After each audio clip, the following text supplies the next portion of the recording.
She swept the marble floors of a billion-dollar empire, and not a single soul knew she once owned one. They called her the Maid, the Help, the Ghost Girl. But what they didn't know, what not even the CEO knew, was this. She held the key to saving the company he thought no one could fix. Ever feel like the world sees right through you? Like you're standing in a crowd, screaming, but no one hears a thing? That was Liana's life. A maid. Invisible. Unimportant. Disposable. At least, that's what they thought. They didn't know her past, her name, her reasons. All they saw was a girl in uniform, sweeping floors and refilling coffee mugs. But one man, the man in the penthouse at the top of the tower, would soon learn something shocking. This silent girl would be the only one who could save him. Let's rewind a bit. Before the storm, before the secret, before she changed everything. Liana arrived at Reeves International on a rainy Monday. Her shoes, soaked, the hem of her skirt dripping onto the marble floor. She stood by the employee entrance, clutching a thin coat, trying not to shiver. An HR temp handed her a badge without making eye contact. "Floors 3 through 9, the woman muttered. "Night shift. Clean. Stay quiet. No welcome. No orientation. Just a mop bucket. And a key card." She worked the graveyard shift, vacuumed cubicles, wiped fingerprints from glass walls. She learned quickly who mattered in that building, and who didn't. She was very clearly in the latter category. No one greeted her. Elevators closed just a little too fast when she walked up. She learned to avoid eye contact, to stay invisible. That's what they wanted. But Liana, she saw everything. She watched employees laugh too loud at the boss's jokes. She saw interns cry in stairwells. She noticed stacks of unopened proposals collecting dust on a VP's desk. She paid attention. Not because she cared, because it was habit. Because once, not long ago, she was one of them. Not scrubbing keyboards, leading meetings, not delivering coffee, closing deals. But life has a way of testing even the sharpest minds. Her father's company? Gone. Her inheritance? Frozen. Her name? Dragged through the mud. And with it, her future. So she disappeared and found work in the one place no one asked questions. At night, she returned to her one-bedroom apartment above a noisy laundromat. She peeled off her uniform, stared out the cracked window, and watched the city lights flicker like stars just out of reach. She missed who she was, who she used to be. But she wasn't ready to fight. Not yet. Not until she found something worth fighting for. And that started the night she saw him. Damon Reeves, the Ghost King of the 47th floor. He didn't walk like other CEOs. He glided, focused, silent, every inch controlled. He didn't shout, didn't smile, just nodded, signed, moved on. He came in early, left late, trusted no one. She passed him once in the hallway. Her cart bumped his briefcase. She apologized, quietly. He looked at her, not through her, at her, just for a moment. Then he walked away. But something in his eyes stuck with her. Not cruelty, not arrogance, loneliness. And it mirrored her own. She didn't know why that mattered. Not yet. But it would. Oh, it would. The corporate tower gleamed like a glass blade in the sky, its floors stacked with power, ambition, and secrets. At the top, floor 47, was Damon Reeves, the CEO, the untouchable. At the bottom, floors 3 through 9, was everyone else. And beneath them all, at night, Liana, invisible. She swept the offices of people who didn't know her name. She learned the rhythm of the building. When the late-night interns left, when the power-suited execs went home to their penthouses. She knew where the lights buzzed, where the vents whined, where the floorboards creaked. She blended in, better than wallpaper. But she saw more than anyone else. She saw files left open on desks, saw memos half-written, redlined with frustration. She started noticing patterns, names, projects, things no one expected the maid to understand. But she did. One night, she paused outside a glass-walled boardroom. Inside, two men argued. One of them slammed a folder on the table. "Reeves is playing it too close," he growled. "He's going to lose everything." The other shook his head. "You try talking to him. He doesn't listen to anyone." Liana moved on, pretending not to hear. But her heart beat a little faster. They were wrong about Damon. He wasn't careless. He was cornered. And no one knew, except her. Days later, she found a file on a shared printer. Forgotten. Revenue sheets. Numbers bleeding red. She didn't steal it. She just read it. Then left it exactly where she found it. But her mind raced. The company was bleeding. And Damon was bleeding with it. The next night, she left a sticky note on a whiteboard in an empty office. A single correction. A decimal shifted back. The numbers balanced. She said nothing. But Damon noticed. She saw him pause in that room, stare at the board, then walk away. Slower than before. The distance between their worlds began to shrink. Not with words, but with action. And Liana, the invisible girl, had just taken her first step into the light. Some people snap when they're pushed too far. Others, they sharpen. Liana had been holding it in for weeks. The stares, the whispers, the laughter that stopped the moment she entered the room. They didn't see her as a person. They saw her as part of the furniture. Until the day they went too far.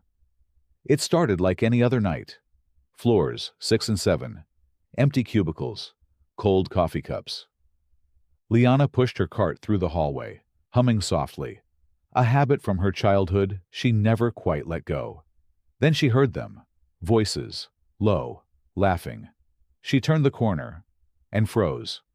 2 assistants, 1 receptionist, all gathered near the break room. Her name, on their lips. "I bet she's got a criminal record," one said, giggling. "Or maybe she's just too dumb to get a real job," another chimed in. They hadn't seen her yet. Not until the third woman, the loudest, raised her coffee and poured it slowly onto the tile. "Oops, someone better clean that up." And that's when Liana stepped into view. The room fell silent. She didn't speak, didn't flinch, just met their eyes, one by one. And then, quietly, she bent down to mop the spill. No drama, no fight. But something shifted in that moment. Because Damon Reeves had been standing in the hallway. He'd returned late, a client call gone long, and saw the entire thing unfold through the glass. He didn't say a word, didn't confront them, just watched. And when he turned and walked away, the fire in his eyes said more than any lecture ever could. The next morning, 2 of the women were transferred. The third resigned. No explanations, no farewells, only silence, and a sudden shift in tone. People started nodding at Liana in the halls. Some even smiled. But she knew better. Respect earned through fear wasn't respect at all.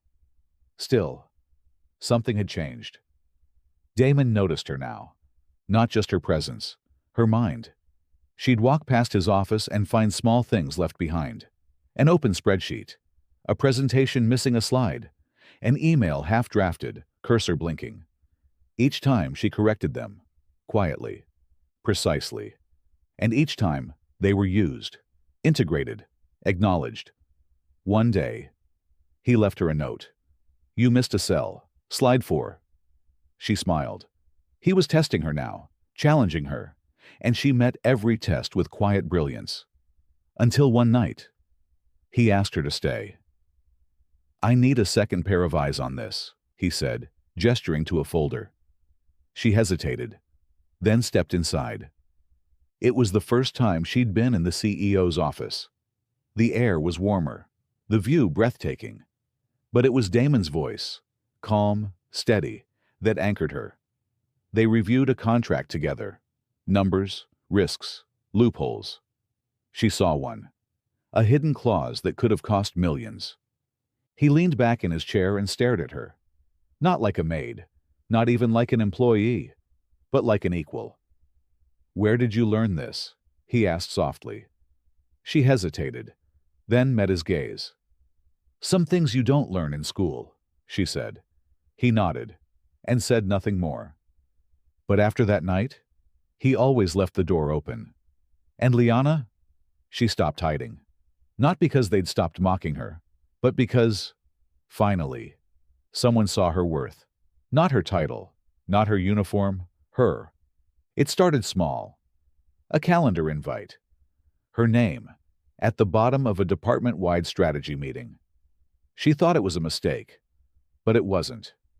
She stepped into the conference room in her uniform, plain slacks, tucked shirt, not a trace of makeup, and sat at the back. Eyes turned, whispers flared. But Damon didn't say a word. He started the meeting, and when someone stumbled over a metric, he turned to her. "Liana, you ran the numbers last night. Can you walk us through them?" A beat of silence. Then her voice, clear, steady, filled the room, and every eye turned toward her. Not with judgment, but surprise. By the end of that meeting, no one questioned why she was there. Because they needed her. She didn't dress differently, didn't demand a title. She just worked, quietly, relentlessly. And Reeves International began to change. Proposals got sharper. Deadlines moved faster. Mistakes got noticed. Because Liana noticed them. Damon kept her close. Some called it favoritism. Others whispered rumors. But those who worked closely with her knew better. She wasn't climbing a ladder. She was stabilizing the whole building. Then came the audit. A surprise inspection. Legal. Unforgiving. Damon was out of town when it hit. Executives panicked. Documents were scattered. Gaps exposed. The company was at risk. And in the middle of that chaos, Liana stepped forward. She coordinated the reports, clarified the records, cross-checked data from 5 different departments. The inspector, a rigid man with square glasses and no smile, raised an eyebrow. "Who prepped all this?" "I did," Liana said. He looked at her, then at the papers again. He didn't smile, but he nodded. "Thorough," he said. "Efficient." When Damon returned, he found everything in place, and a note on his desk. "Your maid saved the company." Twice. He stood in the center of his office, staring at the glass walls, the skyline beyond. And for the first time in a long time, he exhaled. Liana had become more than a quiet presence in the background. She was a lifeline, his compass. And he wondered, how had he not seen it sooner? Everything Liana had done, every late night, every quiet fix, it all built to this moment. Because storms don't give warnings. They just arrive. And this one came like a hurricane. A data breach, sensitive files, leaked, confidential investor documents, project roadmaps, legal correspondence, all compromised. The news hit the press. The stock dipped. Board members panicked. Employees whispered, fingers pointed. And in the eye of the storm stood Damon, the CEO who trusted no one, except her. He summoned her that morning. No calendar invite, no assistant, just her name. "Liana, come in." She stepped into the room, closed the door. He was holding the report, redlined, marked urgent. He didn't look at her at first, just the paper. "You've seen this?" he asked. She nodded. "Then you know what I'm going to ask." She did. He turned to face her. "I need to know who I can trust." And she answered, "Then let me show you." She worked day and night, cross-referencing logins, analyzing server traffic, scouring metadata. She didn't sleep, didn't eat, She followed every breadcrumb, until finally, she found it. A single flagged access point. Internal. Someone close. Too close. She handed Damon the file. His eyes narrowed. The name? A senior VP. One of his oldest friends. "Are you sure?" he asked, voice tight. "I double-checked everything," Liana said. "It's him." There was silence in the room. Not tense, just heavy, like something sacred had been broken. Damon sank into his chair, ran a hand through his hair, then looked at her. "You've saved me." Again. Liana didn't smile. She just nodded. "You trusted me. I repaid it." The fallout was swift. The VP resigned. The board was briefed. Legal moved fast. And Damon? He called a press conference. He spoke openly, took responsibility, promised change. And beside him stood Liana. No title, no introduction, just presence. And the world began to notice her too. Not just inside the building, but far, far beyond. The press called it bold. Investors called it strategic. But Damon? He called it overdue. In every interview, he gave credit where it was due. Not to consultants, not to lawyers, but to her, to Liana. He never shared the full story, never named names. But when asked how Reeves International turned the tide, he always said one thing: "We started listening to the people who had always been watching." And Liana? She tried to stay in the shadows. But shadows can't hold light forever. Offers came pouring in. Advisory roles, speaking engagements, interviews. She turned them all down. Until one day, Damon walked into the break room, the same one she used to mop, and found her sitting alone with her coffee. "They want you on the panel next week," he said. She looked up. "I told them no." "Why?" She shrugged. "It's not me." "It is now." She smiled, just barely. "I don't want to be in the spotlight." Damon sat across from her. For a moment, he wasn't the CEO, just a man talking to the woman who changed his life. "You spent so long being unseen, Liana. Maybe it's time the world sees what I've seen." She looked at him for a long time, and something inside her shifted. The girl who once hid behind a mop bucket was no longer hiding. "Okay," she said. "I'll do it." The panel was hosted downtown, a room full of sharp suits and sharper questions. Liana stood at the podium, nervous, hands shaking. But then she looked up and saw Damon, not watching, supporting. She spoke about integrity, resilience, the power of observation. And when it was over, the room stood in applause. Not for a maid, but for a leader. That night, she returned to her small apartment above the laundromat and found an envelope slid under her door. No logo, no name, just her name. Inside, a handwritten note. "Your father would be proud. You are not forgotten." Her hands trembled. She folded the note, sat quietly, and for the first time in years, she cried. Not because she was hurt, but because she had finally begun to heal. Spring came early that year. The city, usually slow to thaw, bloomed with unexpected color. So did Reeves International. New hires, new vision, a new heartbeat pulsing through every floor. And at the center of it all was her, Liana. No longer a shadow, no longer a name whispered behind closed doors, but a force, a presence.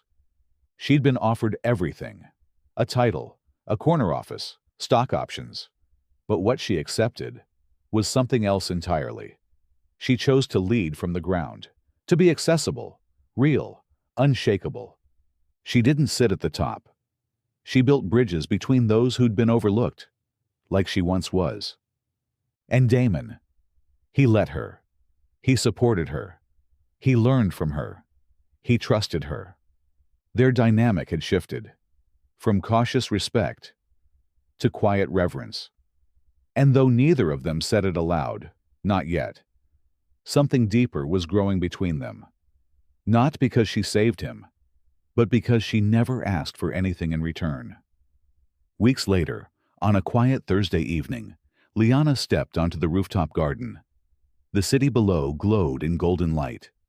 Damon stood by the railing, hands in his pockets. He turned when he heard her. "You still come up here to think?" she asked. "Only when I need to remember why I started," he said. She joined him, shoulder to shoulder. They stood in silence. Then, softly, he said, "I never told you thank you." She smiled. "You did. Every time you listened." He looked at her. Really looked. "What's next for you, Liana?" She thought for a long time, then answered, "To help people who feel unseen, see themselves again." He nodded. "Then let's make sure they can. Together." She turned to him, and for the first time, without fear, without shame, she let him see all of her. Not the maid, not the survivor, but the woman who rebuilt herself, one silent night at a time. He reached for her hand, and she didn't pull away. Sometimes, the strongest people aren't the ones in the spotlight. They're the ones who sweep the floors, who patch the leaks, who notice the things everyone else ignores. And if you're lucky enough to find one of them, don't just thank them. Let them lead, because they just might be the ones who save you.